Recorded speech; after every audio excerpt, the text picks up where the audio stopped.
Hi friends, Krishna Jayanthi ஸ்பெஷலாக 4 விதமான பலகாரங்கள் எப்படி செய்யறதுன்னு தான் இன்றைக்கி நான் உங்ககிட்ட ஷேர் பண்ண போகிறேன். Welcome to Rahana's kitchen. First இந்த ரெசிபிஸுக்கெல்லாம் அரிசி மாவு உளுத்த மாவு நம்ம ரெடி பண்ணி எடுத்துக்கலாம். பேனில் 4 கப் அதாவது 1 கிலோ அளவுக்கு அரிசி மாவு சேர்த்துக்குங்க. மிதமான சூட்டில் அரிசி மாவினுடைய நிறம் மாறாமல் வறுத்து விட்டுக்குங்க. இன்னைக்கு கடை அரிசி மாவு தாங்க பயன்படுத்தி இருக்கேன். நீங்கள் வீட்டில் அரைச்ச மாவாக இருந்தாலும் சரி அல்லது கொழுக்கட்டை அரிசி மாவாக இருந்தாலும் சரி எது வேணால் எடுத்துக்குங்க. எது எடுத்துக்கிட்டாலுமே ஒரு தடவை இந்த மாதிரி வறுத்து விட்டு எடுத்துக்குங்க. வறுப்பட்ட அரிசி மாவை பவுலுக்கு மாற்றி விட்டு அது ஒரு பக்கம் ஆற விட்டுக்கலாம். இன்னொரு பக்கம் உளுத்த மாவு ரெடி பண்ணி எடுத்துக்கலாம். அதுக்கு பேனில் 1/2 கப் அளவுக்கு உளுத்தம் பருப்பை சேர்த்து மிதமான சூட்டிலேயே அதனுடைய நிறம் மாறுற வரைக்கும் வறுத்து விட்டுக்குங்க. உளுத்தம் பருப்பு கருகிடாமல் நல்லா செவந்து வர வரைக்கும் வறுத்து விட்டு எடுத்துக்குங்க. பிளேட்டுக்கு மாற்றி விட்டு கொஞ்சம் நேரம் ஆற விட்டதுக்கு அப்புறம் மிக்சி ஜாருக்கு மாற்றி நல்லா ஃபைனாக அரைச்சி எடுத்துக்குங்க. கடைசியாக 1/2 கப் அளவுக்கு பொட்டுக்கடலையே மிக்சி ஜாரில் சேர்த்து அதுவும் நல்லா ஃபைனாக அரைச்சி எடுத்துக்கலாம். 3 பேசிக் மாவும் ரெடி ஆகிடுச்சுங்க. வாங்க ரெசிபி ஸ்டார்ட் பண்ணிடலாம். ஃபஸ்ட்டு இனிப்பிலிருந்து ஸ்டார்ட் பண்ணலாம். ஃபஸ்ட்டு ரெசிபி மனோகரம், அதாவது இனிப்பு முறுக்கு எப்படி செய்கிறதுன்னு பார்க்கலாம் வாங்க. இந்த ரெசிபிக்கு 1/2 கப் அளவுக்கு வறுத்தெடுத்த அரிசி மாவை ஒரு ஜலிக்கிற கரண்டியில் சேர்த்துக்குங்க. கூடவே 1/2 டேபிள் ஸ்பூன் உளுத்த மாவு, 1/4 டீஸ்பூனுக்கும் குறைவாக உப்பு சேர்த்துக்குங்க. இனிப்பு முறுக்குங்கிறதுனால உப்பு கம்மியாக சேர்த்துக்கிட்டாச்சு. அடுத்து எல்லாத்தையும் நல்லா ஜலிச்சு விட்டுக்குங்க. எல்லாத்தையும் ஒரு தடவை நல்லா கலந்து விட்டுட்டு 1/2 டீஸ்பூனுக்கும் குறைவாக அன்சால்டட் பட்டர் சேர்த்துக்குங்க. எல்லாத்தையும் நல்லா ஒரு தடவை கலந்து விட்டுக்குங்க. நீங்கள் 1 கப் அரிசி மாவு எடுத்தீங்கன்னா 3/4 டீஸ்பூன் பட்டர் சேர்த்துக்கணுங்க. 1/2 கப்புக்கு ஏற்ற மாதிரி பட்டர் சேர்த்துக்குங்க. அடுத்து கொஞ்சம் கொஞ்சமாக தண்ணியை விட்டு பிசைஞ்சு விட்டுக்கலாம். மாவுடைய பதம்னு பார்த்தோன்னா நம்ம சப்பாத்தி மாவை விட கொஞ்சம் தளர்த்தியாக இருக்கணும். ரொம்ப கெட்டியாகவும் இருக்கக்கூடாது, அதே சமயம் நல்லா தண்ணியாகவும் இருக்கக்கூடாது. கொஞ்சம் தளர்த்தியாக நல்லா சாஃப்டாக பிசைஞ்சு விட்டு எடுத்துக்குங்க. நல்லா சாஃப்டாக மாவு பிணைஞ்சாச்சு. அடுத்து இதை தேன் குழலில் போட்டு எடுத்துக்கலாம். இன்னொரு பக்கம் கடாயில் எண்ணெய் விட்டுக்கலாம். இந்த மனோகரா செய்யறதுக்கு நான் இன்னைக்கு இந்த முறுக்கு அச்சில் 3 கண்ணுள்ள அச்சு தட்டு தான் யூஸ் பண்ண போகிறேன். அதை கரெக்டாக செட் பண்ணி உள்பக்கம் வெளிப்பக்கம்னு எல்லா பக்கமும் நல்லா எண்ணெயை அப்ளை பண்ணி விட்டுக்குங்க. மாவிலிருந்து பாதி மாவை எடுத்து இந்த மாதிரி உள்ளே வச்சு விட்டுக்குங்க. அடுத்து நீங்கள் பிகினர்ஸாக இருந்தால் கரண்டியை இந்த மாதிரி திருப்பி போட்டு மேலே எண்ணெய் அப்ளை பண்ணி விட்டுக்குங்க.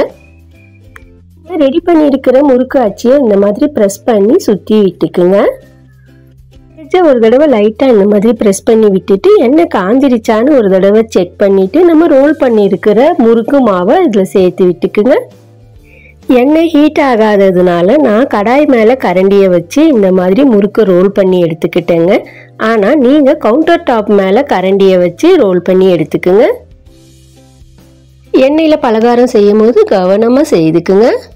சில பேர் பார்த்தோன்னா டைரெக்டாக எண்ணெயில் இந்த மாதிரி முறுக்க பிழிஞ்சு விடுவாங்கங்க. அந்த மாதிரி எக்ஸ்பீரியன்ஸ் இருக்கிறவங்க டைரெக்டாக எண்ணெயில் இந்த மாதிரி முறுக்க பிழிஞ்சு விட்டுக்குங்க.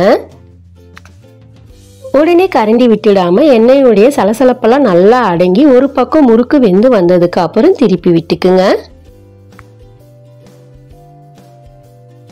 இன்னொரு பக்கம் முறுக்கு நல்லா வெந்ததுக்கு அப்புறம் பிளேட்டுக்கு மாற்றி விட்டுக்குங்க. மீதமுள்ள மாவுலையும் முறுக்கை எல்லாம் சுட்டி எடுத்ததுக்கு அப்புறம் இந்த முறுக்கை நம்ம இப்போ நொறுக்கி விட்டு எடுத்துக்கலாம். எல்லா முறுக்கும் நொறுக்கி விட்டதுக்கு அப்புறம் இதை ஒரு பக்கம் நம்ம வச்சு விட்டுக்கலாம். இனிப்பு முறுக்கு அப்படிங்கிறதுனால இதுக்கு ஒரு பாகு நம்ம ரெடி பண்ணி எடுத்துக்க போகிறோம். அதுக்கு 1/2 கப் துருவிய வெல்லத்தை பேனில் சேர்த்து விட்டுக்குங்க. கூடவே 1/4 கப் அளவுக்கு தண்ணியை சேர்த்து நல்லா வெல்லத்தை கரைச்சி விட்டுக்கலாம். ஸ்டவ் ஆன் பண்ணி விட்டுட்டு வெள்ளம்லாம் நல்லா கரைஞ்சதுக்கு அப்புறம் அதை ஒரு தடவை வடிகட்டி எடுத்துக்கலாம். வடிகட்டியதை பேனுக்கு மாற்றி விட்டு ஸ்டவ் ஆன் பண்ணி விட்டுக்குங்க. பாகு காய்ச்சி விட்டுக்கலாம். இதுக்கு பாகு பதம் தாங்க ரொம்ப முக்கியம். அடுப்பை மீடியம் ஃப்ளேமில் வச்சு நல்லா கிளறி விட்டுக்குங்க. கொஞ்சம் ஏலக்காய் பொடி, கொஞ்சம் சுக்கு பொடியை சேர்த்து நல்லா கலந்து விட்டுக்குங்க.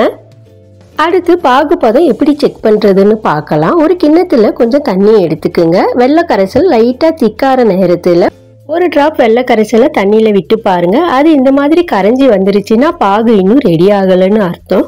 மறுபடியும் குக் பண்ணி விட்டுட்டு சில நொடிகளுக்கு அப்புறம் மறுபடியும் ஒரு டிராப்பை தண்ணியில் விட்டு பாருங்க. நாம விட்ட டிராப் கையை விட்டு இப்படி எடுத்து பார்த்தோம்னா நல்லா உருட்ட வரணும். இது கரெக்டான ஸ்டேஜ். உடனே அடுப்பை ஆஃப் பண்ணி விட்டுக்குங்க. ரெடியான பாகை நொறுக்கிய முறுக்கு கூட ஃபர்ஸ்ட் பாதி சேர்த்து கரண்டியால கிளறி விட்டுக்குங்க. மறுபடியும் மீதி பாதியை சேர்த்து நல்லா கலந்து விட்டுக்குங்க. கொஞ்சம் சூடா இருக்கும் போதே 2 கையிலையும் எண்ணெய் அப்ளை பண்ணி விட்டு கொஞ்சமா எடுத்து இந்த மாதிரி உருட்டி விட்டுக்குங்க. ஆறி வந்துருச்சுன்னா உருட்ட வராது, அதனால சூடா இருக்கும் போதே உருட்டி எடுத்துக்குங்க.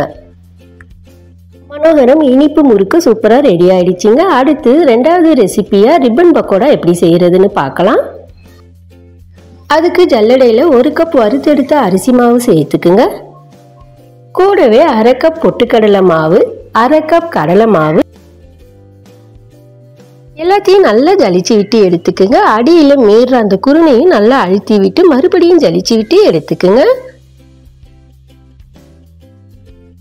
அடுத்து தேவையான அளவுக்கு உப்பு, கூடவே ரூம் டெம்பரேச்சர்ல இருக்கிற பட்டர் 1 டேபிள் ஸ்பூன், 1 டீஸ்பூன் மிளகாத்தூள், 1/2 டீஸ்பூன் ஓமம் சேர்த்து எல்லாத்தையும் நல்லா ஒரு தடவை ஃபர்ஸ்ட் கிளறி விட்டுக்குங்க. அடுத்து பெருங்காயத்தூள் கொஞ்சமா சேர்த்து மறுபடியும் ஒரு தடவை மிக்ஸ் பண்ணி விட்டுட்டு மிதமான சூட்டில் இருக்கிற எண்ணெயை 2 குழிக்கரண்டி அளவுக்கு சேர்த்து மறுபடியும் நல்லா கலந்து விட்டுக்கலாம். எல்லாத்தையும் நல்லா கலந்து விட்டதுக்கு அப்புறம் கொஞ்சம் மாவு எடுத்து இப்படி பார்த்தோன்னா ஒரு உருண்டை பிடிக்க வருங்க. இது கரெக்டான ஸ்டேஜ். இதுக்கு அடுத்து நம்ம கொஞ்சம் கொஞ்சமா தண்ணியை விட்டு மாவை நல்லா பிசைஞ்சு எடுத்துக்கலாம். நல்ல ஒரு சாஃப்டான டவ் பதத்துக்கு பிசைஞ்சு விட்டு எடுத்துக்கோங்க. ரொம்ப கெட்டியாகவும் இல்லாமல் ரொம்ப தண்ணியாகவும் இல்லாமல் நல்ல ஒரு சப்பாத்தி மாவோட தளர்ந்த ஸ்டேஜுக்கு பிசைஞ்சு விட்டு எடுத்துக்கோங்க. மாவு ரெடி ஆயிடுச்சுங்க. அடுத்து இன்னொரு பக்கம் கடாயில் எண்ணெயை விட்டுக்கலாம். எண்ணெய் காஞ்சி வரத்துக்குள்ள முறுக்கு அச்சியில் ரிப்பன் பக்கோடா பிளேட்டை சேர்த்து எப்பயும் போல் எல்லா பக்கமும் வெளிப்பக்கம் உள்பக்கம்னு எண்ணெயை தடவி விட்டு ரெடி பண்ணி எடுத்துக்கலாம். அடுத்து நம்ம ரெடி பண்ணி எடுத்துருக்கிற மாவுல இருந்து கொஞ்சம் மாவு எடுத்து இந்த மாதிரி உள்ள வச்சு விட்டுக்கலாம். நல்லா ஃபுல்லா நிரப்பிடாம முக்காவாசி நிரப்பி விட்டு எண்ணெய் காஞ்சிருச்சான்னு ஒரு தடவை செக் பண்ணி விட்டு இந்த மாதிரி பிழிஞ்சு விட்டுக்குங்க.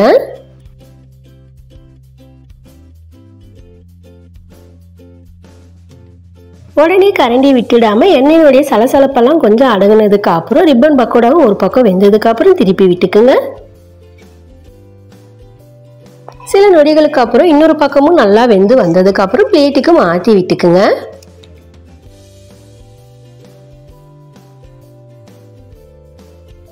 மீதமுள்ள மாவையும் இதே மாதிரி சுட்டி எடுத்துக்கலாம். கடைசியா ஒரு கை நிறைய கருவேப்பிலையை வறுத்து அதுல சேர்த்து விட்டுக்குங்க. நல்ல மொறுமொறுன்னு ரிப்பன் பக்கோடா சூப்பரா ரெடி ஆயிடுச்சுங்க. அடுத்து 3வது ரெசிபியா உப்பு சீடை செய்ய ஆரம்பிச்சிடலாம். அதுக்கு ஜல்லடையில 1 கப் வறுத்த அரிசி மாவு எடுத்துக்குங்க. கூடவே 1 டேபிள் ஸ்பூன் உளுத்தம் பருப்பு மாவு, தேவையான அளவுக்கு உப்பு, 1/4 டீஸ்பூன் பெருங்காயத்தூளை சேர்த்து நல்லா ஜலிச்சு விட்டு எடுத்துக்குங்க.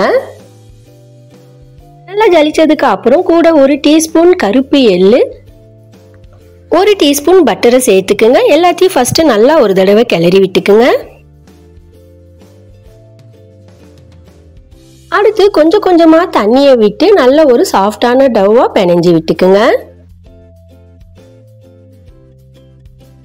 இந்த சீடை மாவு பொறுத்த வரைக்கும் ரொம்ப கெட்டியாகவும் இருக்கக்கூடாது, ரொம்ப தண்ணியாகவும் இருக்கக்கூடாது. கெட்டியா ஆயிடுச்சுன்னா பக்குவம் சரியா வராது, தண்ணியா ஆயிடுச்சுன்னா ரொம்ப எண்ணெய் இழுக்குங்க. அதனால பார்த்து பதமா பிணைஞ்சு விட்டுக்குங்க.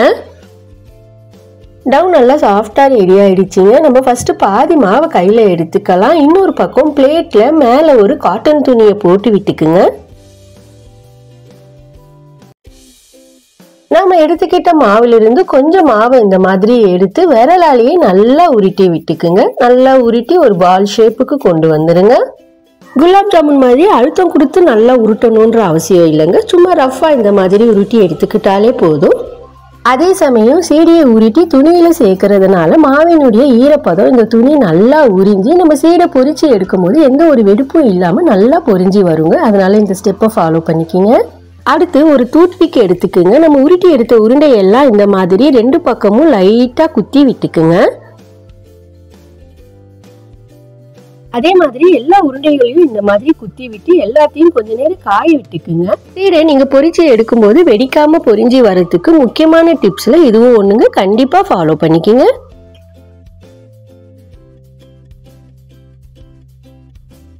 எல்லா மாவும் உருண்டை பிடிச்சி காய வச்சு ரெடியா இருக்குங்க பொரிச்சு எடுக்கிறதுக்கு. இன்னொரு பக்கம் எண்ணெய் காஞ்சிருச்சான்னு செக் பண்ணி விட்டுட்டு ஒன்று ஒன்றா எண்ணெயில் சேர்த்து விட்டுக்குங்க. எல்லா உருண்டைகளையும் சேர்த்ததுக்கு அப்புறம் அடுப்பை மீடியம் ஃப்ளேம்ல மாற்றி விட்டுக்குங்க. ஹை ஃப்ளேம்ல நம்ம பொரிச்சு எடுத்தோம்னா மேலே கலர் வந்துடும், ஆனால் உள்ள வெந்து வராதுங்க. அதனால மீடியம் ஃப்ளேம்ல வச்சு விட்டுக்குங்க. சில நொடிகளுக்கு அப்புறம் தீயை கொஞ்சம் குறைச்சி விட்டுக்குங்க.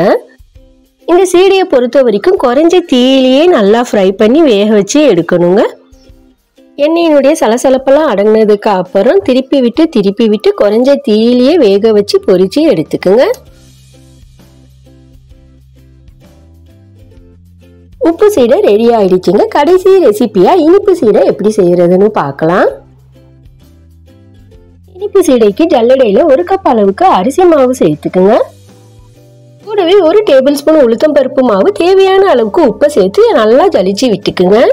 நல்லா ஜலிச்சதுக்கு அப்புறம் 1 டீஸ்பூன் எள்ளு, கூடவே 1 டேபிள் ஸ்பூன் நெய் சேர்த்து எல்லாத்தையும் ஃபர்ஸ்ட் நல்லா கிளறி விட்டுக்குங்க.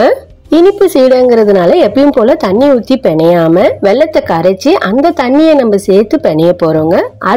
பேன்ல 1/2 கப் அளவுக்கு துருவிய வெல்லத்தை சேர்த்துக்குங்க. கூடவே 1/2 கப் அளவுக்கு தண்ணியை சேர்த்து நல்லா கலந்து விட்டு ஸ்டவ் ஆன் பண்ணி விட்டுக்குங்க. மீடியம் ஃப்ளேம்ல ஜஸ்ட் வெல்லம் கரையிற வரைக்கும் குக் பண்ணி விட்டுக்குங்க. பாகுபதம் எதுவும் தேவையில்லை. கொஞ்சமா ஏலக்காய் பொடியை சேர்த்து கலந்து விட்டுக்குங்க. எல்லாம் நல்லா கலந்து கரைந்து வந்ததுக்கு அப்புறம் ஃபில்டர் பண்ணி விட்டுக்குங்க. வெல்லம் கரைசல் ரெடி ஆயிடுச்சுங்க. அதை கொஞ்சம் கொஞ்சமா மாவுல விட்டு ஃபர்ஸ்ட் ஒரு கரண்டியால கலந்து விட்டுக்குங்க. அதுக்கப்புறம் எப்பயும் போல நல்லா பிணைஞ்சி விட்டுக்குங்க.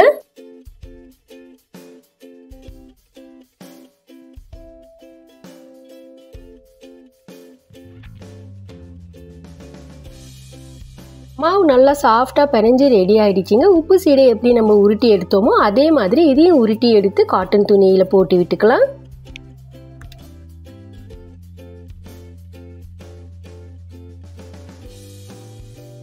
டூத்பிக்கால 2 பக்கமும் எல்லா உருண்டைகளையும் குத்தி விட்டுக்குங்க. கொஞ்ச நேரம் காய விட்டுட்டு எப்பயும் போல எண்ணெய் காஞ்சிருச்சான்னு ஒரு தடவை செக் பண்ணி விட்டுட்டு ஒரு உருண்டைகளா அதுல சேர்த்து விட்டுக்குங்க. ஸ்டவ் மீடியம் ஃப்ளேமுக்கு மாற்றி விட்டுட்டு சில நொடிகளுக்கு அப்புறம் மறுபடியும் லோ ஃப்ளேமுக்கு மாற்றி விட்டுக்குங்க. குறைச்ச ஃப்ளேம்லேயே நல்லா வேக வச்சு ஃப்ரை பண்ணி எடுத்துக்குங்க. எண்ணெயுடைய சலசலப்பெல்லாம் அடங்கினதுக்கு அப்புறம் நம்ம உப்பு சீடையை திருப்பி போட்ட மாதிரி இது திருப்பி விடாம சட்டியில அப்படியே கரண்டியை விட்டு தேய்க்கிற மாதிரி கலந்து விட்டுக்கணும். கடாயில கரண்டியை விட்டு இப்படி தேய்ச்சி கலந்து விட்டு ஃப்ரை பண்ணி குக் பண்ணி எடுத்துக்குங்க. பக்கமும் நல்லா வெந்து பொரிஞ்சதுக்கு அப்புறம் எடுத்து விட்டுக்குங்க. இனிப்பு சீடை சூப்பரா ரெடி ஆயிடுச்சுங்க. எண்ணெய் பலகாரம்லாம் செய்யும் போது கொஞ்சம் கவனமா பார்த்து செய்துக்குங்க. மேலும் இது போல பல வீடியோக்களுக்கு நம்ம சேனலை சப்ஸ்கிரைப் பண்ணுங்க. பக்கத்துல இருக்கிற பெல் ஐகானை கிளிக் பண்ணி சப்போர்ட் பண்ணுங்க.